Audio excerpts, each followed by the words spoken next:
de tout ce qui est programmé l'après-midi et surtout début d'après-midi. Donc nous avons été obligés d'attendre un petit peu. On va démarrer notre séance de travail qui est prévue pour 1h30. Alors avant de commencer nos travaux, permettez-moi d'adresser mes remerciements à tous ceux qui ont réussi et qui sont parmi nous aujourd'hui, nos amis et frères africains, et permettez-moi aussi de s'adresser à toute l'équipe qui a préparé cette 4e édition FITA 2021 pour nous permettre aujourd'hui de se rencontrer, d'échanger les points de vue et les idées sur le comment faire pour améliorer notre infrastructure de notre continent. Ce continent qui, je le rappelle vite fait, il fait environ 30 millions de kilomètres carrés, soit environ 20% des terres émergées du globe terrestre, avec une population d'environ 1,1 milliard aujourd'hui, mais il est prévu que d'ici 2025, elle sera d'environ, plutôt 2050, elle sera d'environ 2,5 milliards et d'ici 2100, il est prévu que cette population passe à environ 39% de la population mondiale, soit 4,4 milliards d'individus. Donc vous voyez l'importance de notre continent sur ce plan-là,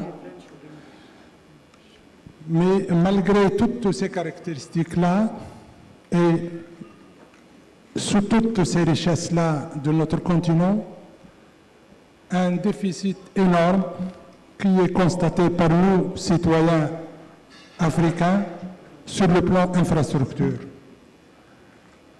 Je rappelle simplement que, à titre d'exemple, que l'infrastructure en matière d'électricité, par exemple, 48 pays des 54 pays de l'Afrique ne produisent qu'environ 100 gigawatts,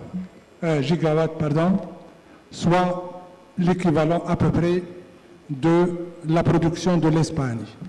Donc un déficit en matière d'électricité énorme et il est évalué à peu près à 45% des individus en Afrique qui n'ont pas accès à l'électricité malheureusement en 2021 ou 2020. Cette infrastructure, les routes, les autoroutes, les rails, les chemins de fer, les ports, les aéroports et l'eau, l'électricité, etc., c'est une nécessité pour que les pays se développent et pour échanger et assurer les échanges économiques à l'intérieur du pays lui-même et interpays de ce continent.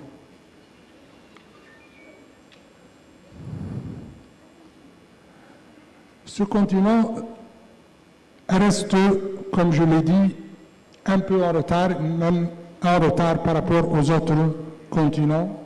Je ne veux pas faire des comparaisons, mais quand même, il faut qu'on travaille ensemble. Il faut que tous citoyens africains et surtout les responsables travaillent autrement, échangent un petit peu de stratégie pour aboutir et faire de sorte à ce que les espérances et les souhaits d'un citoyen africain soient réalisés. Au moins, il voit l'avenir et le timing de la réalisation de ces infrastructures. L'Union africaine a mis plusieurs organismes et institutions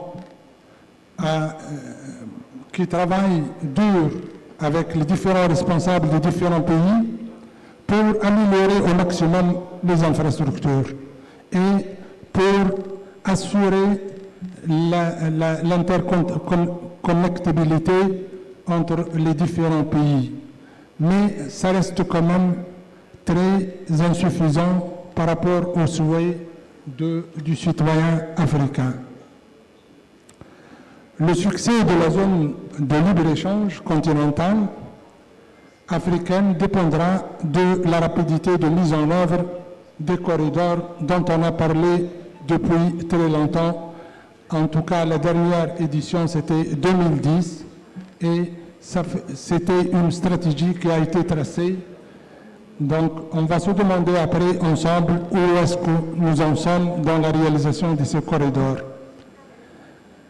Aujourd'hui, ce que nous constatons ensemble, même si le financement d'un projet est assuré et est signé par qui de droit, c'est-à-dire le bailleur de fonds, a réussi avec le pays concerné à signer un accord de prêt pour réaliser un projet, malheureusement pour nous, Africains, les projets prennent et mettent beaucoup de temps pour se réaliser. Il y a beaucoup d'exemples, bien sûr.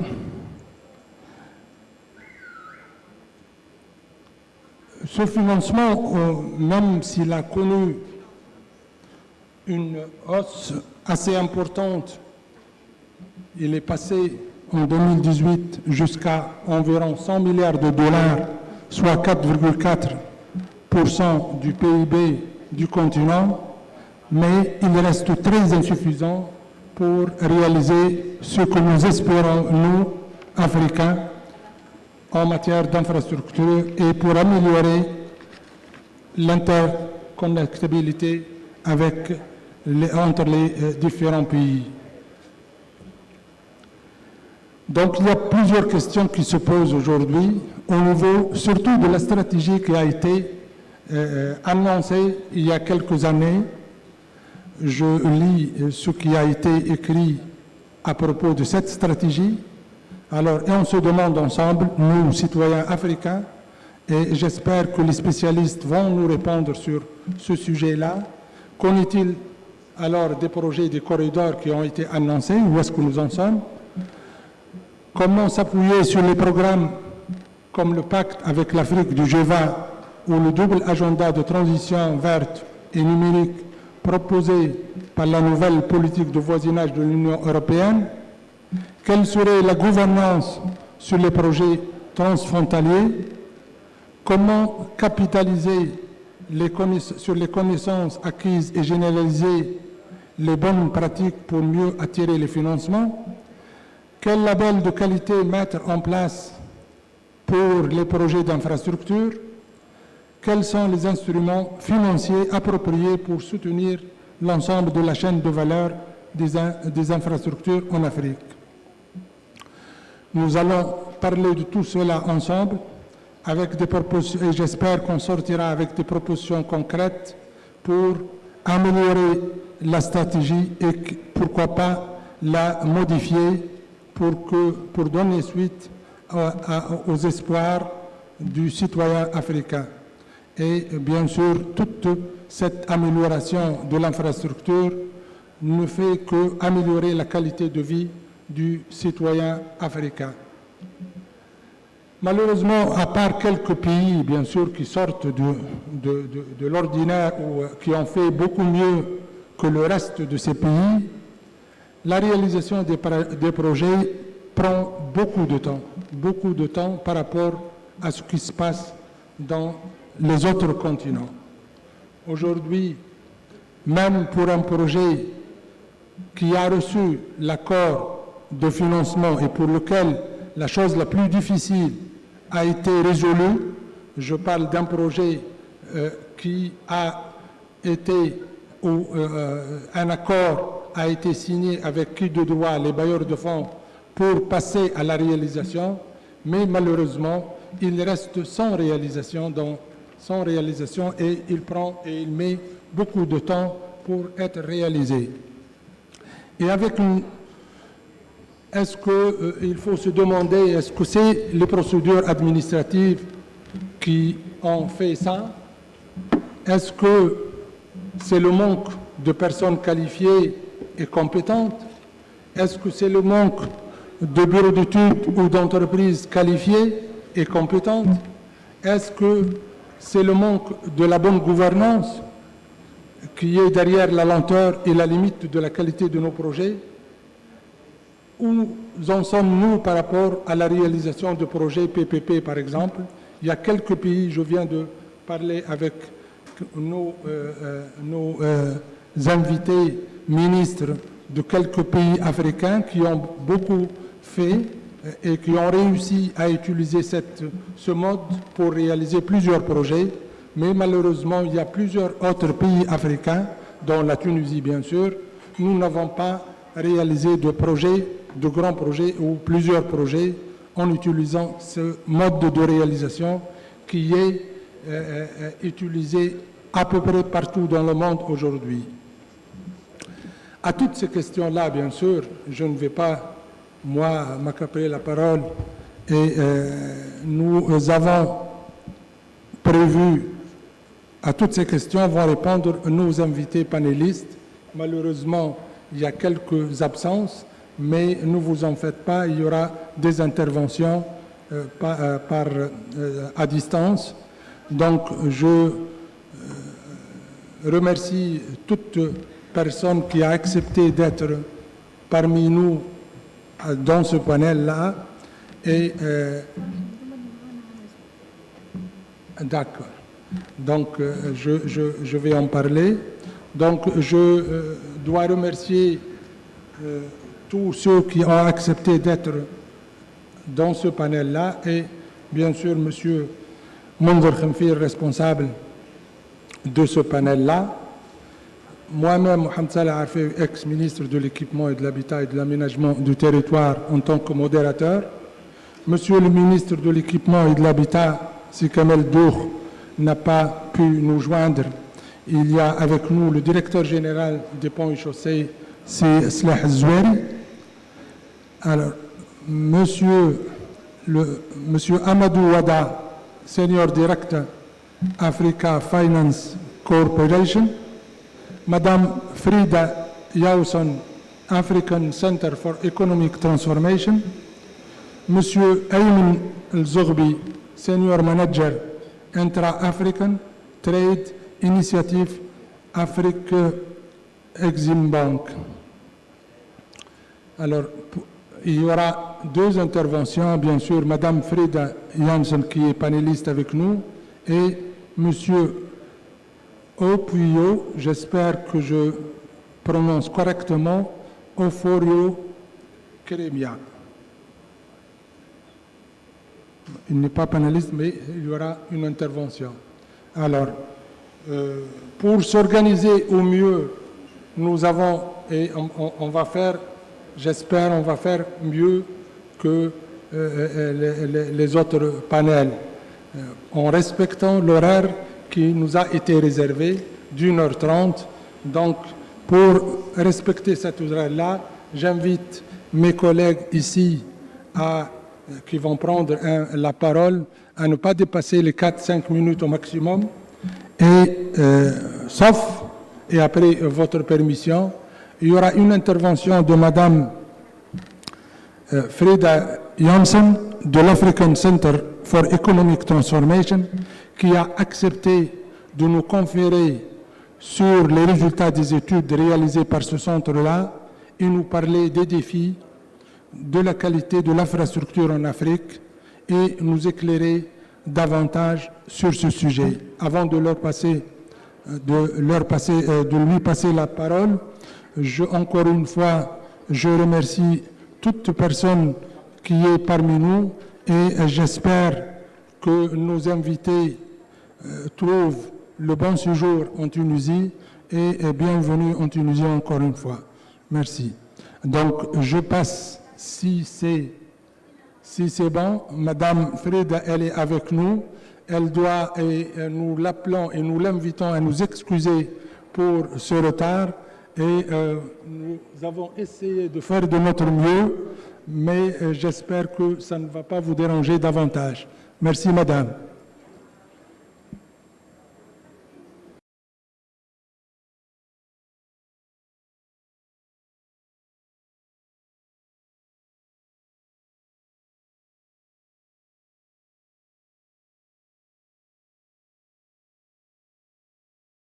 transformation, as well as our partners at OECD and AUDA-NEPAD.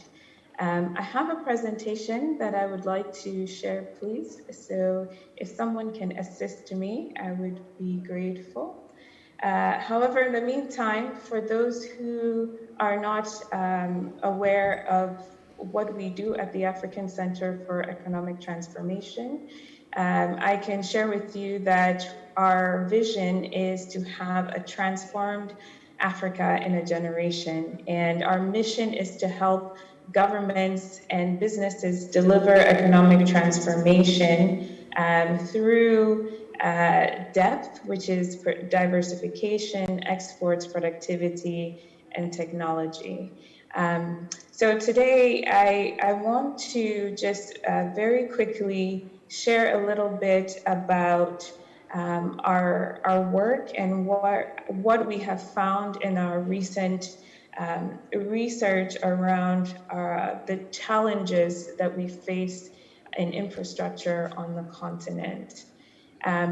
In a few years back at the 18th International Economic Forum in Africa, President of Ghana, His Excellency Nana Addo Dankwa, called on us at the African Center for Economic Transformation and the OECD to establish a technical platform on infrastructure and skills development.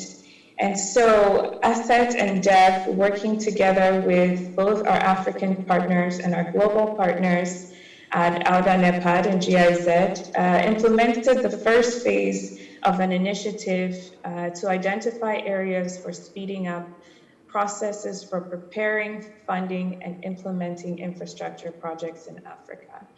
As a result of that process, we developed a report that was launched in July and was shared with high-level participants for various global and African institutions. The report focused on sort of a multivariate analysis. Okay, now I can share my screen. Great. Just a second, please. Wonderful.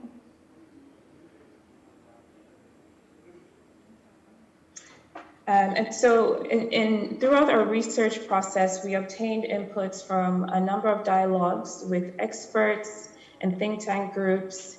We also looked at a number of different case studies. We looked at over 40 bridge projects and did an in-depth survey of 3 projects in Mozambique, Cameroon, and Côte d'Ivoire. We also conducted a literature review and analysis of various trends to come up with a number of these findings. And so here you can see some of these projects that are currently in place in Côte d'Ivoire, Mozambique, and Cameroon. I will not spend too much time on the context because our moderator already did a great job of sort of giving us the context of the infrastructure challenge. But very quickly, I can just say a few things that we noticed. Is that we all know that Africa's demographic landscape is changing. And by 2050, we are going to be double our population to almost 2.4 billion, which means that urbanization is going to increase.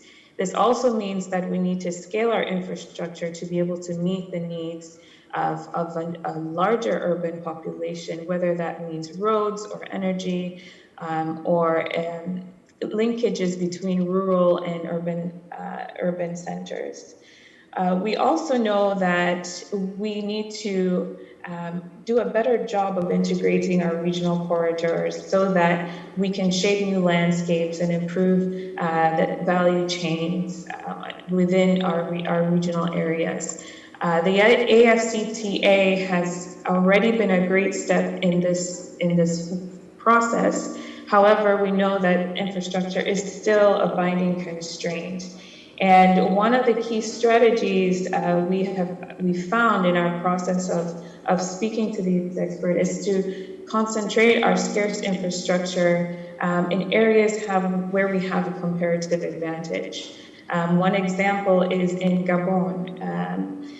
The AFC gave them funding for the development of a furniture industry near 2 ports, and this was able to allow them to create about 6,000 jobs. Now, once the project was taken by international off-takers, the AFC was able to recoup its funding and then reinvest that in a different sector. So that's an example in which a financing partner can work with the private sector to creatively make resources available for infrastructure.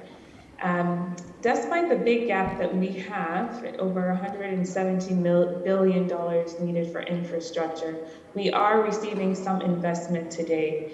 In 2018, we know we received about $101 billion. 37% of this was from African governments, 26% from China, 22% from ICA members, being the G8, African Development Bank, World Bank, and so forth.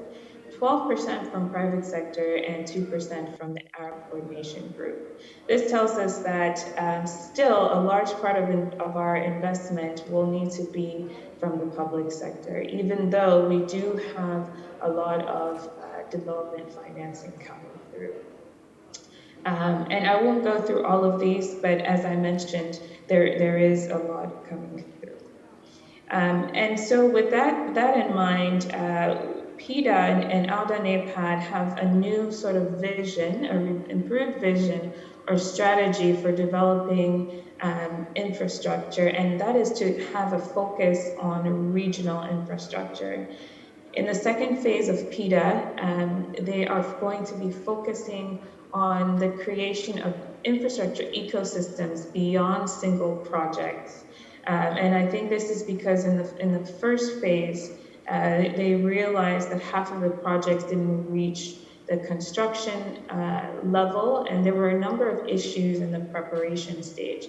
And so there needed to be a capacity building in place for project preparation and financing, which involved both the private sector and the development partners. So let me just quickly run through our findings. We had five key findings and some good practices. One is that political economy and project preparation are keys to project development. I think we know this, but it's just important to remind ourselves that this always impedes, or sometimes most of the time impedes, infrastructure development. And so we need to be prepared to strengthen our capacity to improve the regulations and the institutions that surround this, and also to improve the human capital that supports project preparation. A lot of the times there are PPFs available, however, we may not have the human resources to be able to access them or utilize them as we should. Secondly, we know that there needs to be continuous engagement with stakeholders for the pre-development stage. There needs to be early stage screening, feasibility assessments, all of these that take time. And we need to build the capacity of our infrastructure professionals and our government counterparts to be able to conduct rigorous social and environmental impact assessments. We know that it's an involved process, land negotiations, they take a long time, and it just takes the capacity to be able to do that. It also means that our partners, we need to continue to engage them such that there's a little bit of flexibility in terms of the requirements that our countries have to go through to receive some of this funding. There's so many different standards. There are European standards or Asian standards. There's now potentially the development of a Blue Dot standard in Europe. And so countries are looking at so many different standards, and it is just a cumbersome process that requires a little bit of flexibility and continuous engagement and communication with our stakeholders to facilitate. We also know that value for money on their end, transparency is very important in the procurement process. And this is one of our weakest links in many African countries. And there's a lack of transparency, inefficiency, and we know that that costs us at least 2.2% in growth every year. Our governments like non-competitive methods. However, this is really important for credibility and supplier selection as we deal with our financing partners. We also know that there is a need for private investment and ownership. Even though we know the majority of financing will come from public finance, there is still a need for private sector investment. And there needs to be thoughtful negotiation, financial packages, legal agreements, and so on. All of those things are very sophisticated arrangements that governments have to deal with. And oftentimes, the time to close is slow. There are risk protections that are not awfully adequate enough on either side. And sometimes there are not enough projects that meet private investment requirements. And so we have to do a better job of also preparing our projects such that they are suitable for private investment. We also found that institutions, procedures and standards are really crucial in terms of construction. As we talked about, as I mentioned earlier, the political economy often plays a role in this. However, there are things that we can do to improve this in terms of, the environmental social impact assessments, improving the way local contractors work. For instance, having a general contractor who supervises, subcontractors, just to increase efficiency, and also, to have in place resources that are necessary for maintenance of infrastructure down the road, which could, prevent expensive rehabilitation. So all of these things are also important to put in place. So there are a few good practices that we found in our research to round out our findings, that we need better training for professional development and advisory support. We also need installation of regulatory bodies from political pressure so that they can be accountable and conform to their mandates. We also see that peer-to-peer mechanisms could facilitate the need for building capacity in some of these administrative areas required for project preparation. We also know that because there is a need for accountability and improving the integrity standards, there need to be controls in place for corruption and monitoring, which unfortunately also slow down the process. So these are some. Others, it may be also the need for strong project sponsors, specifically with political backing, who are able to follow through on the project from beginning to end, to be able to ensure that things are happening as they should. And financial modeling as well is something that is necessary to gain confidence of private investors.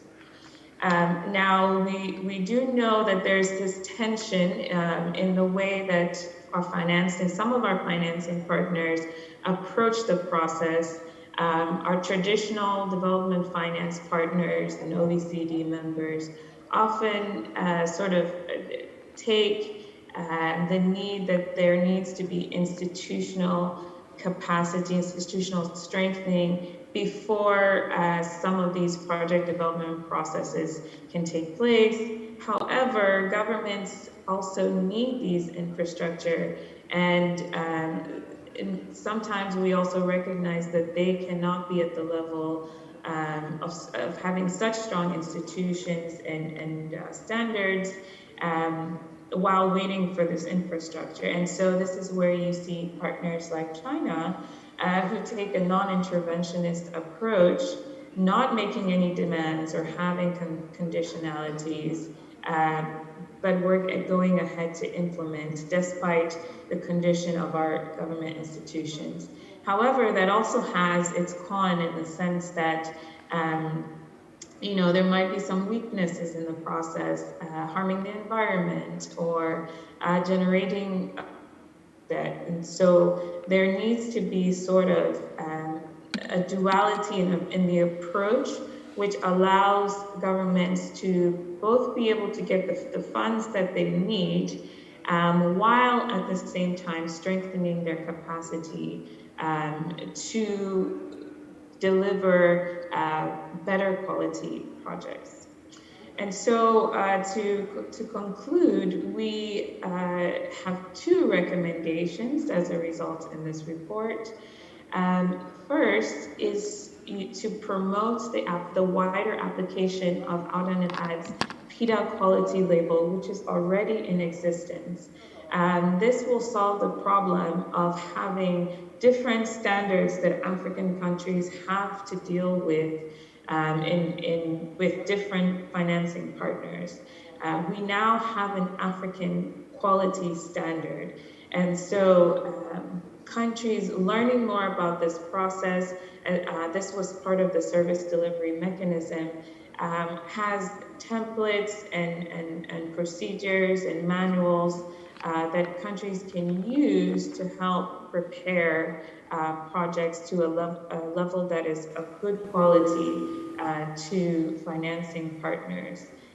The objective is to shorten the feasibility and bankability stage for countries, to identify gaps before they even get to financiers, and to certify that there has been some level of excellence in the preparation that partners can recognize. And so this is our first recommendation. It is already in place, however, it can be scaled and expanded.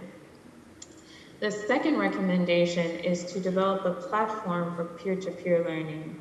As we mentioned, there's a lot of capacity that needs to be built in the area of project preparation, and a platform that brings together a number of different actors, be it those in the private sector, academia, government themselves, to sort of synchronize all the different fragmented capacity building initiatives that exist right now.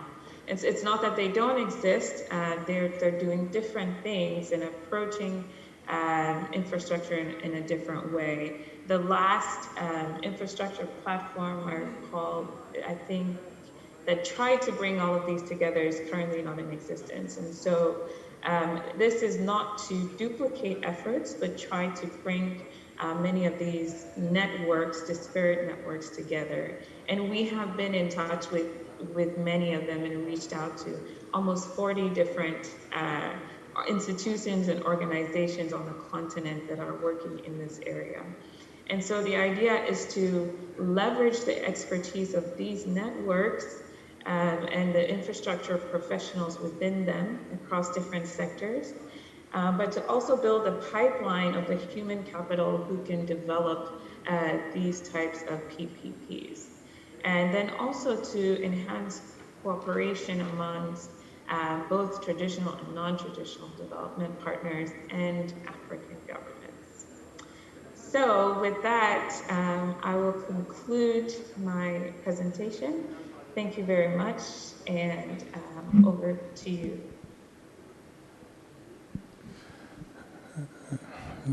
Elle m'entend ou non? Non. Très bien. En tout cas, même si elle n'est pas présente, je lui adresse tous les remerciements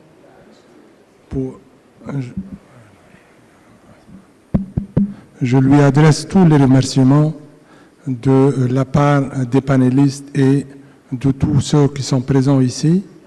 Et Dieu sait combien nous avons besoin d'une transformation économique, je dirais, radicale dans nos pays d'Afrique pour faire de sorte à ce qu'on trouve les solutions pour améliorer nos infrastructures sur tous les plans. Madame Freda, j'espère que la prochaine fois, elle sera parmi nous pour pouvoir profiter de son expérience et surtout de l'expérience du bureau d'études et pour que les responsables sur le sujet économique dans les pays africains puissent faire recours à un bureau pareil pour les aider à trouver les solutions et à trouver les solutions aux problèmes que nous rencontrons tous pour la réalisation des infrastructures. Si vous me permettez, je passe la parole. Alors, je passe la parole à Monsieur Hamadou Wada, Senior Director Africa Finance Coopération, qui va nous parler de ce sujet de défi sur l'infrastructure en Afrique. Merci. Merci beaucoup, Monsieur le Ministre. I have to apologize. I'll speak in English so that it can be translated. I understand French, but I express myself better in English. I think the previous speaker from ASSET set the stage very well. And I think I would strongly recommend those who have not yet read that report to try and get access to that report, because AFC was part of the task force that was set up to look into infrastructure challenges on the continent and also profile some recommendations in terms of how best to address it. So I will not go deep into what has already been presented. In that report, we presented 2 case studies, which the presenter referenced, which was the Djibouti Special Economic Zone, as well as the Troisième Pont in Abidjan.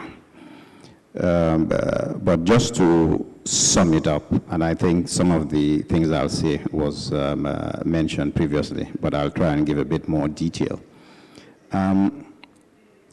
The 2 key problems we face in terms of poor infrastructure, or what leads to poor infrastructure, I think is the fact that it takes way too long for us to realize some of these projects. And I think, Monsieur le Ministre, you started with that in your opening statement.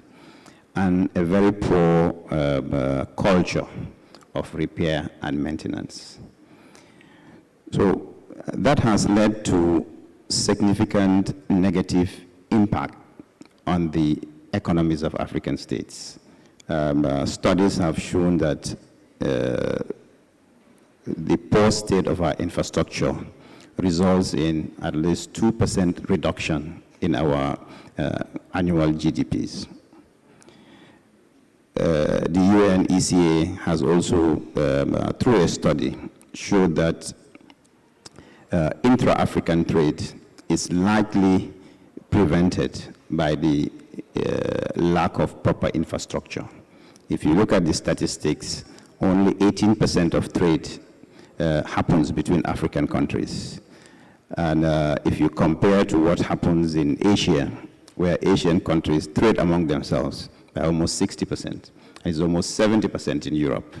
So it shows that we have a long way to go in terms of improvement.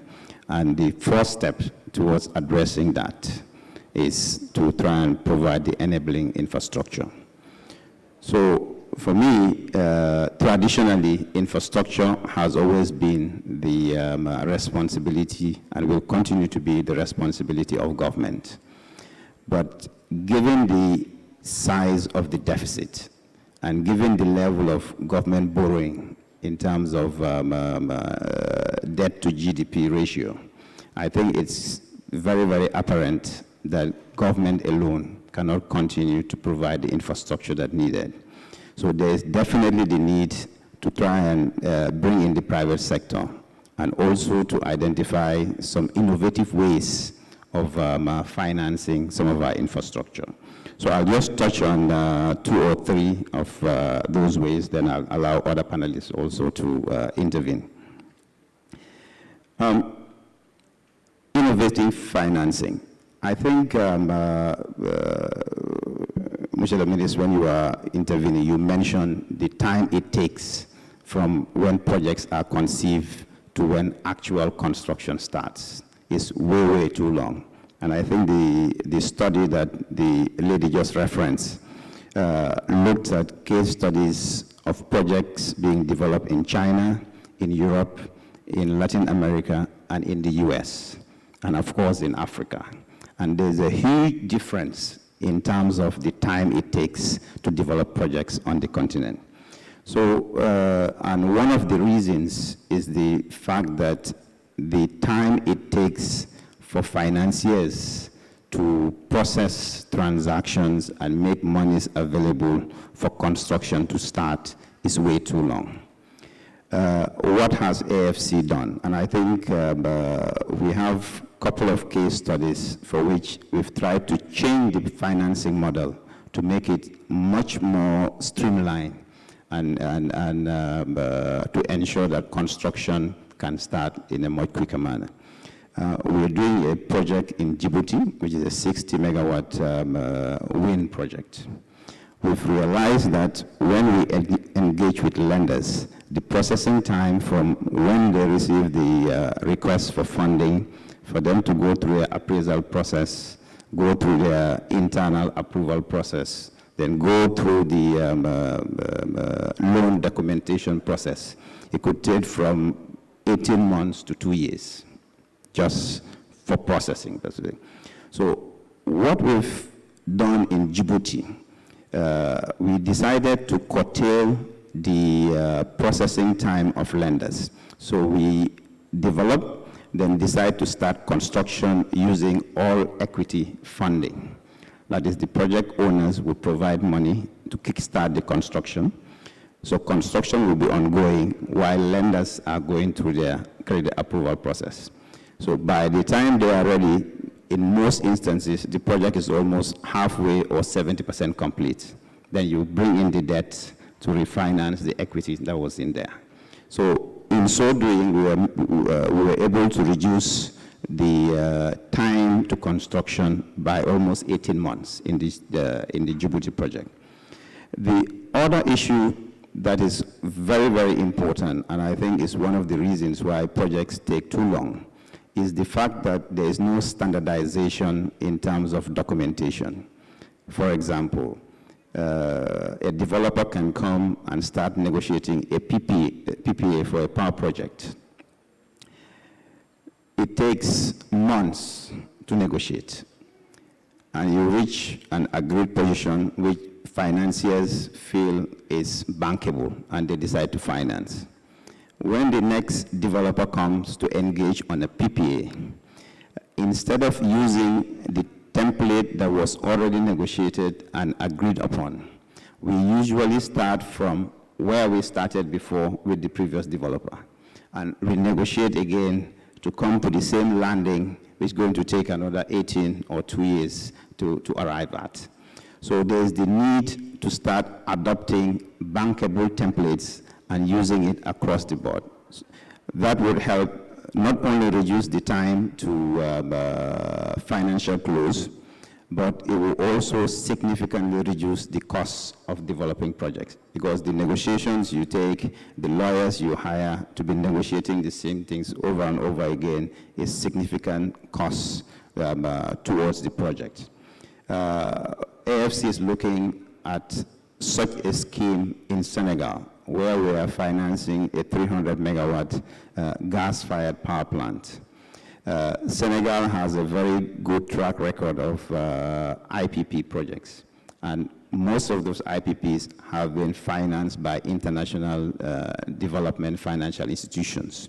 So it means that the level of documentation that was reached for those projects have been deemed to be bankable. So Senegal very wisely decided to use those templates which have already been negotiated with lenders as the starting point for some of these new IPPs.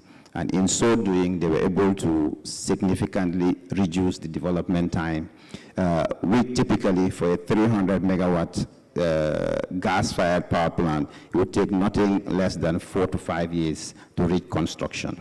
And they were able to start construction within 18 months. So I think that's the change in mindset that needs to be inculcated in the infrastructure delivery mechanism across the continent.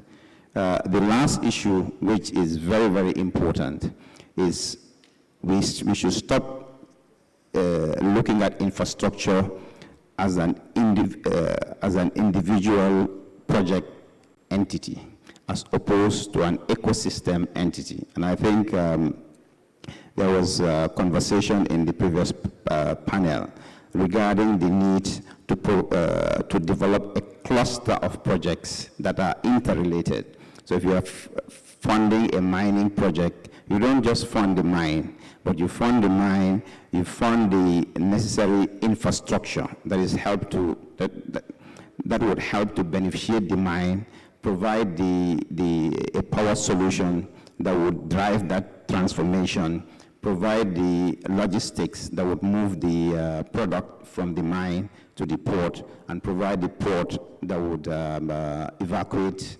the product for export. So I think the mindset of not just looking at projects individually, but looking at it as part of an ecosystem needs to be further introduced across the continent. So I'll stop there, Mr. Chairman, and hand back to you.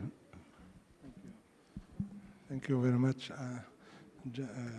Juste pour dire que des expériences comme ça de M. Wada sont réellement très utiles pour nous, Africains, et il faut en profiter. C'est des personnes qui ont de l'expérience et qui ont réussi à faire de sorte à ce que, par exemple, le PPP s'installe dans plusieurs pays. Bon, il y a plusieurs pays d'entre nous qui souffrent encore sur ce sujet-là. Il faut se rapprocher et nous avons l'occasion de le faire. Aujourd'hui, il est parmi nous et il sera demain et après-demain, j'espère. Et en même temps, nous aurons toutes les références nécessaires de ce bureau, de M. Wada et de tous les intervenants qui sont là en tant qu'experts en infrastructure et en réalisation d'infrastructures africains, et nous devons échanger les expériences entre nous pour en profiter au maximum. Je passe la parole à M. Aymen El-Zoghbi et voilà, merci.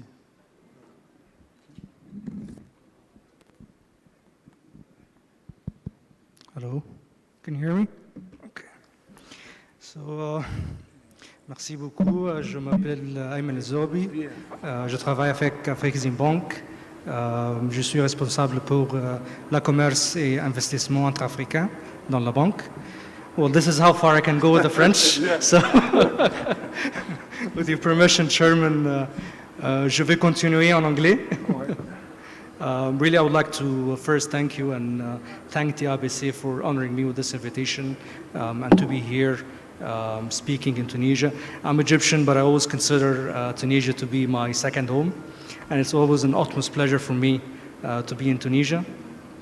So please let me greet the audience with the Tunisian dialect by saying Aslam al-Nas al-Kull, Rabbi Fadlkum. Thank you. Really, on the infrastructure issue, the lack of infrastructure is apparent. You do not need to look at any statistics or read any research to understand that there is a lack of infrastructure in Africa. We live that every day. And let me give you examples. We were in South Africa. We were in South Sudan, last week. And why were we flying to South Sudan? we've been notified by the tower that we have to go back to Khartoum because the airport is closed, because there is no electricity. And even for me to come here to Tunisia yesterday, I had to travel to Istanbul only to come back to Tunisia because there was no flight from Egypt Air or Tunis Air on that day.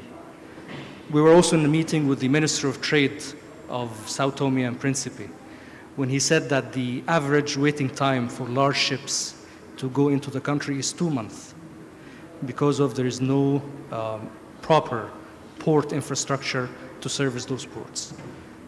So we live that. This is a reality. The lack of infrastructure in Africa is a reality that we live in every day. The question is, do we have to put up with it and just continue like that, or do we do something? One might argue that there are many problems behind the lack of infrastructure. We can talk about the lack of financing. We can talk about the incompetence of some of the companies or policymakers. But really we see the problem is that we rely too much on non-African companies and banks to solve our problems. You wouldn't find many construction companies or international bankers who are willing to do something in South Sudan and take the risk of South Sudan. You wouldn't find many. And the result is that South Sudan will continue to suffer because there is no one doing it. For us at the AFREXIMBANK at least, we believe that the right solution is that we rely on African institutions. We try to bring and develop more capacity for African institutions to solve their problems, and hence intra-African trade and intra-African investment. And we've been doing that for the past 5 years. We've decided that the focus, the strategy of the bank will be to promote intra-African trade and intra-African investment. And you will be amazed with the results. If you rely on African companies to do African business and to do African infrastructure, you will be amazed of the results that they can do. And why Africans are not interacting together and why Africans are not reaching out to each other is because of the lack of market information. It's not the infrastructure that starts. It's the market information, it's the interaction between Africans, it's the business to business that comes together and agree trade. And when trade happens and when the opportunities are there, the infrastructure will follow. Definitely, if there are opportunities, if there is a lot of trade going on between Egypt and Nigeria, for example, there will be a lot of cargo ships serving this trade. There will be ports to be developed to serve because the opportunities are there. So we think at AFREXIMBANK is the first thing that we need to do is to bring Africans together, to try and work together and discuss and how to solve their problems. And we've started at AFREXIMBANK by focusing on some companies in some African countries whom we can call intra-African trade champions. And those companies have the track record, they have the expertise, they have the knowledge that can do what other international companies can. But they are not equipped with the right financing and they don't have the market information. So if we bridge those two things and provide African companies those two things, they will be able to compete with international players and they will be able to do more in Africa. For example, we've recently helped Tanzania in doing their dam, the refugee dam in Tanzania, with no other international company wanted to do. So we bring 2 Egyptian construction companies in Sweden and our contractors who are very well experienced and probably all familiar with those names. And we said we will finance, give this contract to those 2 companies, African companies, and we will do the financing. And it happened. And this was the largest intra-African trade transaction ever done in the past 50 years. The construction companies are Africans. The banks, all the banks are African. We worked with Egyptian banks and Tanzanian banks to bring the financing into effect. So there are a lot of things that can happen this way. We're taking also a lot of companies in the power sector to do quick solutions in many other African countries, off-grid solutions in the solar power. We've done that in South Sudan, we've done that in Angola, right in the middle of the financial crisis in Angola, and when the oil prices crushed. We were the ones intervening there, bringing African companies to do a power project in Angola, where no one else in the world would have done that. So these are quite examples that can be repeated across Africa. And it's really the role of multilateral institutions such as AFREXIMBANK, such as the African Union, and others to stand on their feet and bring it to the continent to do these things. We also went to Gambia for the ports, and we brought to Gambia the Suez Canal Authority of Egypt, where they have experience in dredging. They want to do dredging for River Gambia for tourism. So we said we have an Egyptian company that can do that, an African company that can do that. We are now cooperating with OCP of Morocco and Nigeria to start a fertilizer complex in Nigeria for phosphate fertilizers. We're doing a lot with, we're helping Dangote set up their refinery in Nigeria to lower the dependence on the importation of refined oil products. So if we really are going to still continue rely on international companies and international banks to do our infrastructure, that will never happen, and we'll continue to suffer the same way. But if we come together, if we empower our companies, if we give them the market information, the financing means, the power to do transactions, many things will happen that wouldn't have happened otherwise. And also, Ms. Freda talked about the many of the projects that are not bankable, which is true. You don't find the kind of expertise that can bring many projects in Africa into a bankable stage. And that's why also we have decided to put a separate unit, the AFREXIMBANK, that is dedicated to providing project preparation financing. So we look at the project at a very early stage. There's no market study or feasibility study or whatever. And we say that we will bring you the right partners that can do all those studies for you. And we will finance those studies in order to bring this project into a bankable stage where banks can start look at it and provide financing. So really, we can talk about the lack of infrastructure. We've been talking about it over the past 10 years, and we continue to talk about it for the next 10 years if really we don't do something about it and rely on our own capabilities and our own companies, our own efforts to do it. So this is just my contribution to that issue and giving some highlights on what we're trying to do at AFREXIMBANK and what we did actually in reality to try and solve the infrastructure problem. Let me stop here. I don't want to take much of your time, and thank you very much, Chairman. Thank you.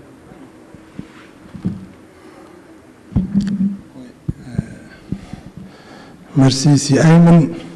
Et avec toutes ces réalités qui ont été annoncées par M.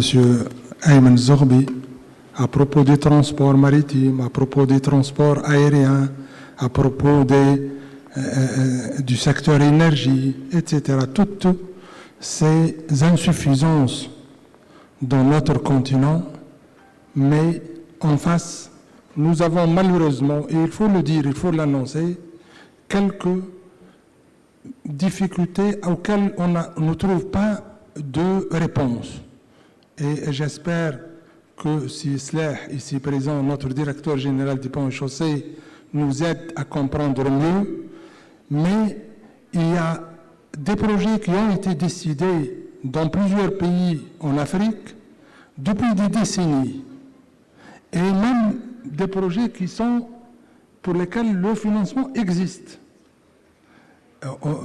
Je parlerai et je donnerai un exemple, malheureusement pour nous en Tunisie, on parle de l'extension du port de Radès, par exemple, depuis minimum 25 ans.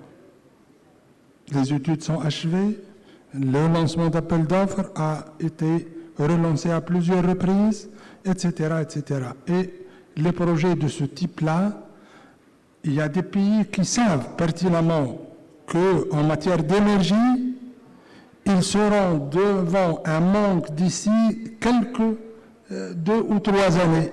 Et ils n'ont pas encore démarré le projet qui est déjà financé, qui a reçu l'OK pour lequel ils ont trouvé le financement. C'est pour ça que je passe la parole à M. Salah Arfaoui, qui représente Son Excellence, Monsieur le Ministre de l'Équipement, de l'Habitat et de l'Infrastructure, pour nous parler un petit peu de tout ça. Et spécialement, je lui rappelle le corridor un petit peu, où est-ce que nous en sommes, et surtout, qu'est-ce qui se passe sur le plan délai et projet déjà financés et qui n'ont pas encore démarré. Merci. Merci, ici Mohamed Salah. Effectivement, donc, je partage votre idée concernant la lenteur, en fait, pour concrétiser tous les projets qui sont essentiellement financés. Et le financement, c'est un grand problème au départ, mais parfois, une fois qu'on a signé les accords de prêt avec les bailleurs de fonds, effectivement, la concrétisation et la réalisation de ces projets-là, on constate un retard qui commence à être considérable pour gérer un projet d'une manière générale. Permettez-moi d'abord de féliciter tous les présents ici, aussi les invités, chers invités de l'Afrique, un continent qui est vraiment promoteur pour tout ce qui est infrastructure, n'importe quel secteur bien sûr, et par ma présence et la présence d'une manière générale dans les colloques ou avec mes collègues, nous avons toujours constaté que pour l'Afrique, il y a pas mal de projets en retard et on doit vraiment réagir, y compris la Tunisie. La Tunisie ne fait pas exception, mais quand même, on pourra dire que quelques projets sont déjà là. Les indicateurs donnent bien qu'on a beaucoup réalisé pour développer le réseau routier, puisque c'est de ma responsabilité. Et je vais donner quelques indicateurs à titre d'exemple. Par exemple, de tout ce qui est réseau, nous comptons à peu près 20 000 km de routes classées pour connecter toutes les régions ensemble. Nous avons les indicateurs qui sont les suivants. 80% de ces routes sont revêtues. Au-delà de 60% de ces routes sont de largeur supérieure à 7 mètres. Et nous avons mis au point donc, notre stratégie qui a été actualisée en 2015 pour prévenir 2030 en fait. Et on va essayer de la concrétiser. Les grands chiffres de cette stratégie, c'est de pouvoir terminer un réseau autoroutier de longueur à peu près 1300 km. Actuellement, on est à 700 km à peu près qui sont en cours d'exploitation. D'autres qui sont en cours de désignation d'entreprise pour pouvoir les réaliser et les démarrer à partir de 2021. D'autres indicateurs qui sont dans cette stratégie, cette vision 2030, donc pouvoir réaliser à peu près 2000 km de routes classées, essentiellement pour connecter toutes les régions et interrégions départementales, essentiellement pour avoir une route de liaison à qualité route express. L'indicateur actuel, on a passé à peu près à une réalisation de 700 km qui sont fonctionnels. On a d'autres projets qui sont dans le pipe, même en recherche de financement, et pratiquement il y a 250 km qui sont préassignés. Donc on évolue pour améliorer donc, ce réseau routier tunisien. Nous pensons toujours à rendre le réseau notre réseau routier de manière à connecter avec nos voisins, surtout l'Algérie et la Libye. Dernièrement, l'autoroute qui va vers le sud, donc qui est un tronçon de route maghrébine, bien sûr, l'autoroute maghrébine a été connectée et finalisée et mise en exploitation vers la Libye jusqu'à la frontière. On travaille, il nous reste à peu près 80 km côté Algérie. Et j'espère qu'on aura donc à chercher son financement puisque les études sont très bien avancées et on a même démarré donc l'acquisition foncière et l'assainissement foncier qui va avec, sachant que l'Algérie a pratiquement terminé son autoroute vers donc une connexion frontalière qui sera donc vers le nord-ouest. Pour donc, notre connectivité avec le reste de l'Afrique, nous sommes représentés aussi donc, dans multiples comités de liaison, tels que la transsaharienne. Donc, vous savez que la transsaharienne démarre à partir d'Alger jusqu'à Lagos, Nigeria, et avec 3 bretelles, la bretelle tunisienne qui est achevée, donc la bretelle malienne et la bretelle tchadienne. C'est un projet qui a pris beaucoup de temps dans son réalisation, mais qui a presque très bien avancé. Il prend fin et on parle de 2022 comme premier projet corridor entre les 6 pays concernés. Donc, on essaie de s'ouvrir à l'Afrique. Nous avons, dans le secteur routier, donc développé et acquis pratiquement beaucoup d'expérience dans la réalisation des projets routiers.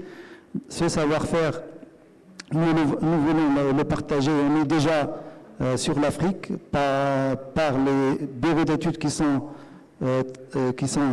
travaillent dans l'Afrique, pratiquement dans tous les pays africains. Les entreprises qui sont spécifiques et spécialisées donc,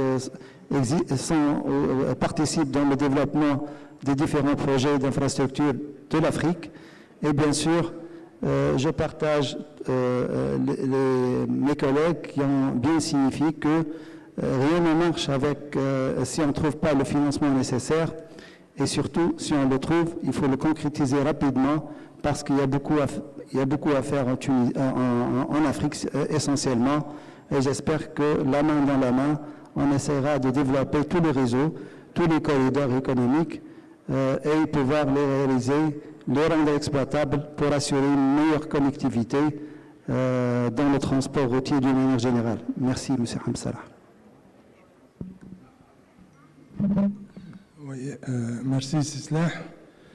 Effectivement, je m'adresse aux Tunisiens, entreprises et bureaux d'études et hommes d'affaires qui sont en Afrique, qui représentent la Tunisie et qui contribuent au développement de ces pays.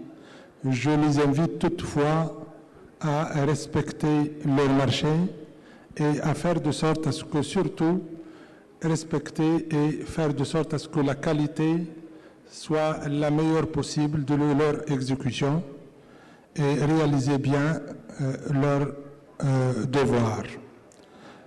Donc, effectivement, c'est des entreprises et des bureaux d'études qui sont sortis en Afrique, qui sont capables de réaliser des projets. Je cite à titre d'exemple les fondations profondes et la géotechnique. Je leur adresse les remerciements pour avoir développé au maximum leurs compétences et nous pouvons être fiers de ces entreprises-là qui sont très comparables aux entreprises étrangères en la matière. Et comme vous le savez, ou peut-être vous ne le savez pas, Monsieur Ouada, le sol de Tunis, et il n'y a pas pire que le sol de Tunis. Et heureusement, nous construisons aujourd'hui, et Dieu merci, nous n'avons pas de problème grâce à ces bureaux d'études et ces entreprises-là. Voilà. Donc, avant d'achever, je vous passe de nouveau la parole pour parler un petit peu, pour achever nos discussions. Mais avant ça, s'il y a une question ou s'il y a une intervention, elle est la bienvenue.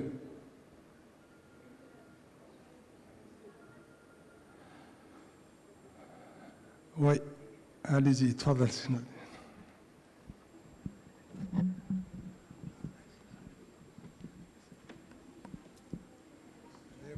Merci.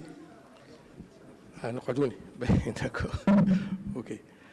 Je me présente. Aymen El-Zoghbi, je suis le directeur général d'un groupe d'études d'ingénierie qui travaille depuis 30 ans en Afrique et aussi en Tunisie, évidemment, parce qu'on a appris en Tunisie d'abord. Bon, je reviens au titre de la séance. C'est les défis d'une infrastructure de qualité en Afrique. Alors, vous avez tous parlé sur le gap en termes de quantité. C'est-à-dire on a un manque terrible en Afrique en termes d'infrastructures de transport et d'autres, hein, et pas seulement, parce que le gap est grand, évidemment.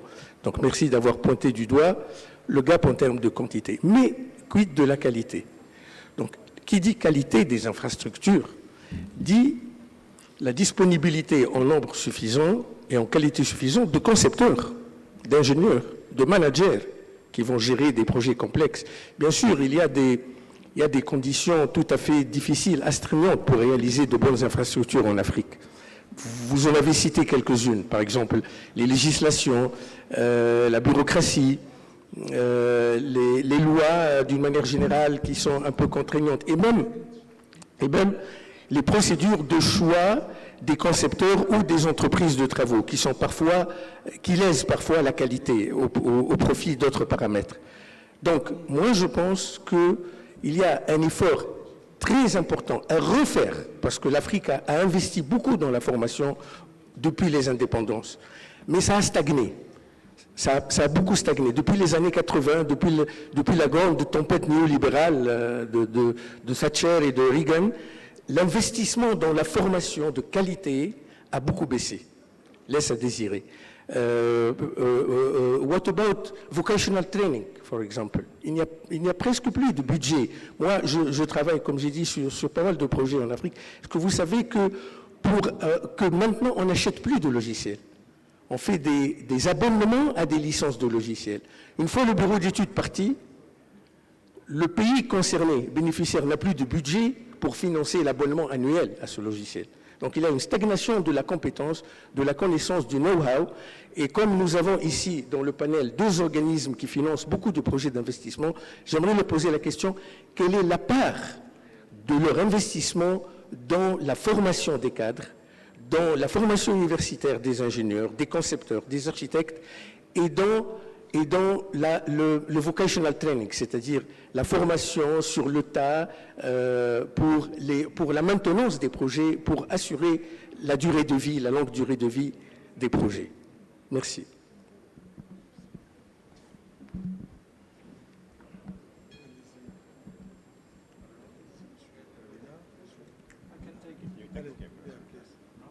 So, it's okay to answer you in English, or? Oh, okay. We take all the questions and then we answer. The last question. Merci. Moi, c'est Aliou Amin, directeur général des grands travaux, ministère de l'équipement, Niger. Donc, on devait être là avec son Excellence. Au dernier moment, il a eu un empêchement. Donc, c'est ministre de l'équipement du Niger, Hamadou, Souley, Adamou. Donc, c'est juste une contribution, parce que qui dit une infrastructure de qualité, donc vraiment, il y a un certain nombre de paramètres qu'il faut maîtriser. Donc, il y a d'abord une bonne étude technique d'impact environnemental et social, qui doit vraiment maîtriser un certain nombre de paramètres, tels que le trafic, les sols et les matériaux qui seront mis en œuvre. Donc, après avoir eu une bonne étude technique, comme je l'avais dit tantôt, donc il faut s'atteler maintenant sur le choix de l'entreprise. C'est très important. Les choix de l'entreprise, c'est très important.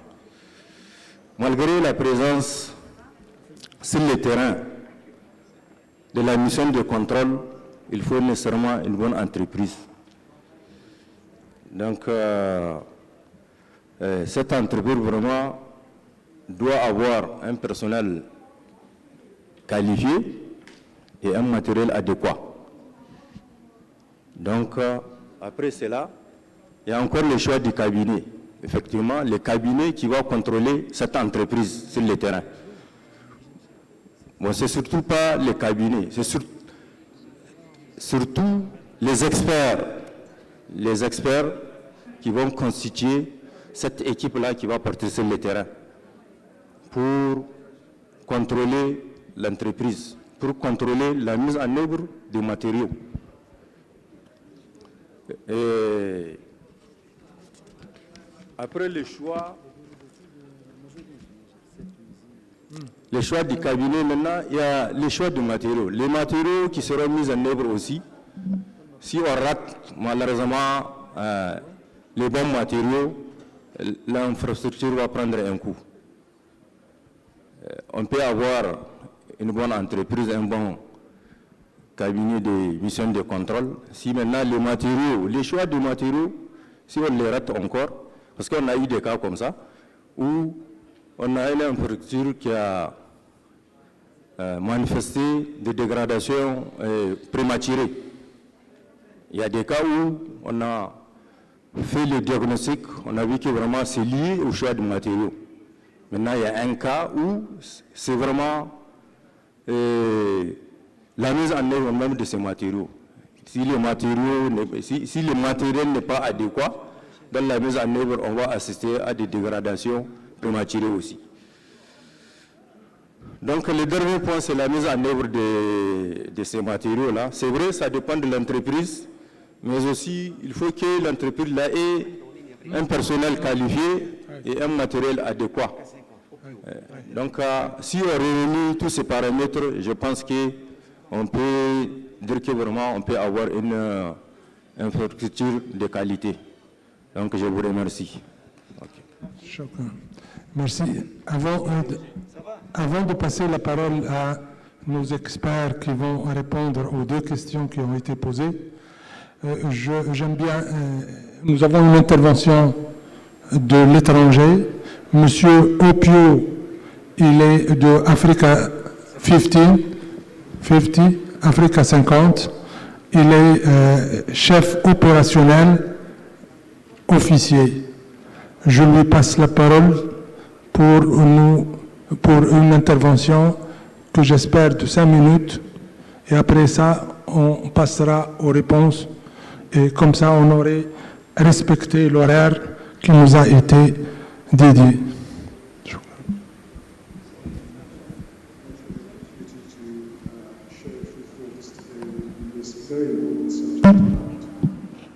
The importance of quality infrastructure in Africa, looking on the one hand at some of the challenges that exist, but also recognizing, most importantly, that opportunities also exist. And I think in setting some context around this, it's important to recognize that the kind of challenges that we face on the continent of Africa really are no different in generality to what we see in other comparable emerging markets, and even in some of the developed world environments today. That therefore should give hope that if we do things in the right way, we should have the possibility of turning the situation around. The other thing to recognize is that Africa, we have 54, 55 countries on the continent, depending on which perspective you take. And that therefore means that we need to understand, if you like, the differences from one part of the continent to another and amongst the different countries. Some countries are more advanced in their development than others. Some have, for example, different economic challenges. Maybe in other cases, some are more advanced in terms of reforms, legislation, regulation, and things like that. So there isn't a one-size-fits-all approach that we should take. But I think that being said, we should also recognize that whilst it's important to focus on local institutional capital, as has been emphasized several times, I mean, these were very, very good points. The African Development Bank, for example, estimates there's something like $2 trillion institutional capital on the continent of Africa. If you could tap into just a bit of that, you can only imagine what that would do for infrastructure financing. But that being said, Africa alone can't solve the problem. We need to create the environment whereby we can also attract international capital to work together with institutional capital and other capital on the continent to solve our problems. Now, digging into this further, it's also important to say that whether you're local capital or you're international capital, when you invest money, there are certain disciplines that you will follow to ensure that the monies that you put, which will have some kind of risk attached to it, are capable of being able to be recovered at some point, making a return, but whilst also importantly, delivering the objectives for which those investments have been made. So once again, in that regard, we don't believe that African institutions are truly that different to the international ones as well. It's also important to bring in as much private capital as we can, because African governments have been, even before COVID, quite constrained from a budgetary standpoint. More so now, you'll find that some of the skills and the capabilities that are required, which then supplement the capital, will also come from the private sector. Now, it's very, very important to recognize also the criticality of getting projects to a bankable stage. We've heard various examples already today from other speakers, about how important the early stage aspect of the projects are. Without early stage capital, and importantly, the skills, the know-how to do this, it's difficult to get projects to the bankability stage. Now, one shocking statistic out there, at least it's an analysis by McKinsey, is that about 80% of projects that are developed in Africa fail in that development stage. They don't actually get to financial close where all the long-term capital required has now been raised. And in that regard, only 10% of such projects apparently do get to financial close. So we need to focus very, very clearly on what the challenges are and why these projects are not quite getting there. And we have to recognize that when you look at the plethora of risks, when you look at the perception of Africa as high risk, which frankly speaking on the Africa 50 side, we believe is often overemphasized. When you look at, say, Moody's 10-year debt default rates, you find that Africa has the lowest debt default rates after the Middle East, with something like 1.9% default. And in terms of debt recovery rates, it has 100% debt recovery rates of loans that go into, or of infrastructure loans that go into default. So why then is this perception continuing to persist, which we have to say affects both local and international investors in terms of appetite to always bring capital on the continent? We therefore need to look at the enabling environment that exists, whether it's about policy consistency on the part of government, whether it's about ensuring that there is certainty. If you sign a contract, we stick with the contract. We respect the sanctity of the same. And importantly, the public sector and the private sector work together in step to deal with aspects of delay, resolve issues that arise, all with a common goal of delivering not only quality infrastructure, but also the end result, which is the development impact that comes from such infrastructure. Now, in the world today, where we talk a lot more about ESG, environmental and social governance, you will find, both at an international level and increasingly so at a domestic level, that these sorts of parameters are influencing in a strong way, capital allocation decisions. So therefore, we have two aspects of ESG to ensure that we're able to truly bring on board the capital. Maybe a couple of additional points that I'd like to make in terms of potential solutions. We heard from Hamadou about the utilization of equity to kickstart projects, and then later on you bring debt. We're doing something on stream this year after being constructed the last 18 months or so. So that's a good idea, but there's also asset recycling. There are many, many projects on the continent where governments in Africa have already taken a stake in them, but unfortunately do not necessarily either have enough capital to not only sustain them, but to maintain them. And this capital is tied down, and these assets are not necessarily generating the utility that they should. By being able to bring in private capital, which unlocks the erstwhile government capital tied in there, that freed up capital can then be utilized to generate or create new infrastructure projects, which themselves can follow the same pattern of being what we call asset recycled. Now, if we're able to do this continuously over a long period of time, you can see how this entirely new mechanism can actually help to raise capital sustainably for infrastructure on the continent for a long period.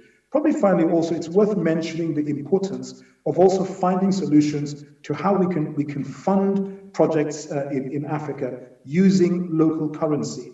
At the moment, we tend to go offshore to find hard currency financing, largely because our capital markets are not deep enough or don't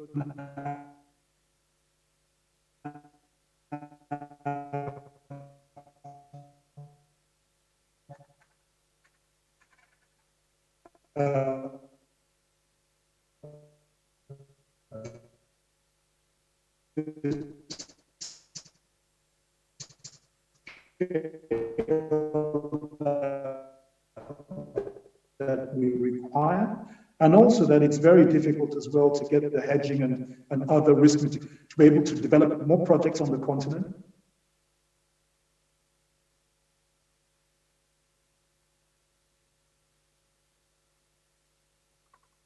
I've had some technical challenges, but I'm at the end of my contribution. So I'll stop there before I get thrown off soon again. Thank you.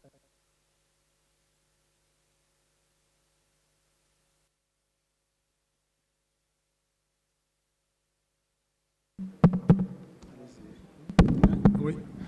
Thank you. Donc, nous disposons encore de 3 à 4 minutes. Je passe la parole à nos chers panélistes pour le dernier mot et essayer de vite répondre à nos 2 intervenants. Merci. Okay. Just for last word, I'll start with responding to the gentleman, the director, regarding quality infrastructure. I think you are indeed right. It's not just the quantity, but also the quality that we deliver. And I think for quality assurance, it starts at the study level. I totally agree with you. So I think part of the project development process is to ensure that you get credible, and I cannot emphasize that word, credible consultants to undertake some of these studies. Because it is these studies that would lead to the design and construction. And the challenge you'll face is if you don't undertake credible studies and you get a contractor to go and construct based on those defective studies, down the road when the infrastructure has challenges, you'll have allocation of liabilities in terms of who is responsible for that workmanship. So I totally agree that there's the need not just to engage credible consultants, but also to ensure proper capacity building, in the countries. And I totally agree with you that some emphasis has to be put into vocational training. But I would go a bit further in terms of ensuring quality. If we look at the way we do our EPC contracting as at now, it's usually limited to a very, very small window for defect liability period. And usually 1 year, maximum 2 years. And defects do manifest after this period. So how do you mitigate for that? I'll give you a case in point. We invested in some toll roads in South Africa, where after 5 years of operation, we started having some major cracks on some of these roads. But we are fortunate in the sense that when we were negotiating that contract, we did put in latent defect clauses, which buys you time, which ties the contractor for a much longer duration. So we were able to get the contractor to come and fix those defects during that 10-year latent defect window. It has cost implications, of course. It's just like the insurance that you take on some of these your products. But given the value of the infrastructure that you are building, it might not be a bad idea to start incorporating some of those things in the contracts we do. So I'll just pass on to the gentleman. Thank you. Okay. Can you hear me, Sharon? Okay. I would like just to conclude by saying that we at AFREXIMBANK are leading a mission to transform Africa. Our strategy is called Impact 2021 Africa Transformed. And apparently we cannot do that on our own. We have to have partners. So we really encourage government officials and policymakers to join us on this mission. Please let us know of the projects that you have and the policies that you want to effect in place, and we'll try to help you and find solutions. And many of the Tunisian companies here who want to penetrate other African countries, please talk to us. We can help you do that through our twinning services and through our missions that we do across Africa. And we'll be able also to provide you with financing solutions. And even the companies that do the design, the engineering, to address also the gentleman's very valid point, we do have financing for that. We do have capacity building programs for that. We do have a program called Engineering and Professional Services Financing, which provides the capacity to African service providers to brand themselves across Africa and to franchise across Africa. So please, I'll be here today and tomorrow. Please come to me or any of my colleagues. We'll be happy to provide you with financing and facilitation solutions to help the Tunisian companies and Tunisian decision makers to be closer to Africa. Thank you very much. Thank you.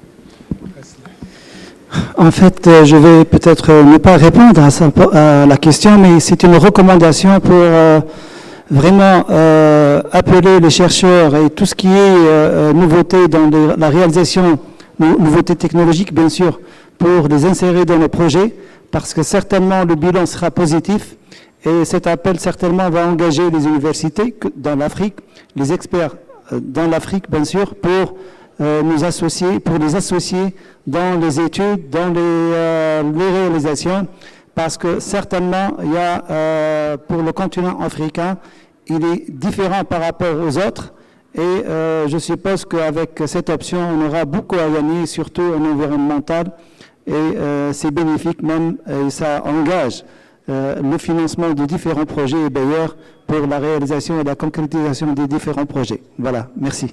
Merci. Moi, pour achever et pour terminer, j'invite tous les collègues de l'Afrique.